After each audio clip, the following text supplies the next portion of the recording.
എപ്പോഴും എന്താണ്? ദുഃഖമുള്ളവരെപ്പോഴും കശ്മലന്മാരാണ്, ദുഷ്ടന്മാരാണ്.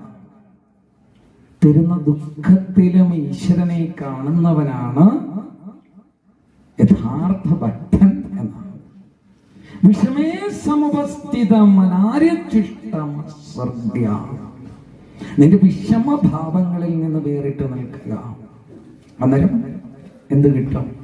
സ്വർഗം കിട്ടും. സ്വർഗം കിട്ടുമോ? നമുക്ക് സ്വർഗം നമുക്ക് കിട്ടുമോ? ഇരിക്കുന്നവർക്കൊക്കെ സ്വർഗം കിട്ടുമോ? സ്വർഗം കിട്ടുന്ന കർമ്മങ്ങൾ വല്ലതും ചെയ്തിട്ടുണ്ടോ? സ്വർഗം കിട്ടുമെന്ന് ചോദിച്ചു കഴിഞ്ഞാൽ എന്താ? സുഖമായിട്ട് ശ്വാസം പോകുമെന്നാണ് ചോദിച്ചത്. ഞെട്ടിൽ നിന്ന് മാങ്ങ ഇറ്റു വീഴുന്നത് പോലെ മാവ് പോലും അറിയുകയില്ല. നമ്മളൊക്കെ മരിക്കുകയാണെന്നുണ്ടെങ്കിൽ കുറഞ്ഞതൊരു 10 നിശ്വാസമെങ്കിലും വിട്ടിരിക്കും.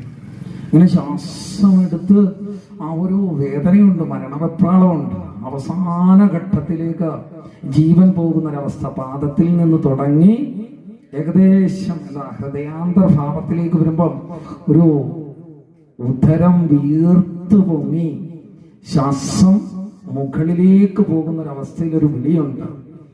നമ്മൾ ആ വിളിയെന്ന് വെച്ച് കഴിഞ്ഞാൽ അത്ര ഭയാനകമായിട്ടുള്ള രീതിയായിരിക്കും. ഇവിടെ അജാമിളൻ വിളിച്ച വിളി നാരായണ എന്നൊരു രൂപം കണ്ട മാത്രയില്ല, കറുത്ത കുറെ രൂപങ്ങൾ കാണുവാൻ സാധ്യമായപ്പോഴെന്തുണ്ടായി?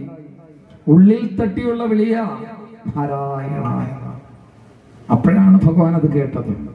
അതുകൊണ്ട് എന്തുണ്ടായി? ഒരൊറ്റ വിളി മതി നാരായണ. ആ ഒരൊറ്റ വിളിയിലിരിപ്പുണ്ട്. പക്ഷെ എങ്ങനെയായിരിക്കണം വിളി? ഉറച്ച നിശ്ചയ, ആത്മാവിനെ ദൃഢനിശ്ചയത്തിലാക്കിക്കൊണ്ടുള്ള വിളിയായിരിക്കണം. അതേ ഭഗവാൻ കേൾക്കുകയുള്ളൂ, അല്ലാത്തതൊന്നും കേൾക്കുകയില്ല. നമ്മളുടെ എല്ലാം മനസ്സ് എന്തിൽ കിടക്കുകയാണ്? കുറേ അധികം മ്ലേച്ഛമായിട്ടുള്ള കർമ്മതലങ്ങളിൽ കിടക്കുക, അഴുക്കുകളിൽ പെട്ട് കിടക്കുകയാണ്. ആ അഴുക്കുകളിൽ നിന്ന് പരിപൂർണം. അഴുക്കുകൾ എന്ന് പറയുന്നത് ഇവിടെ വിഷമം എന്നാ പറയുന്നത്.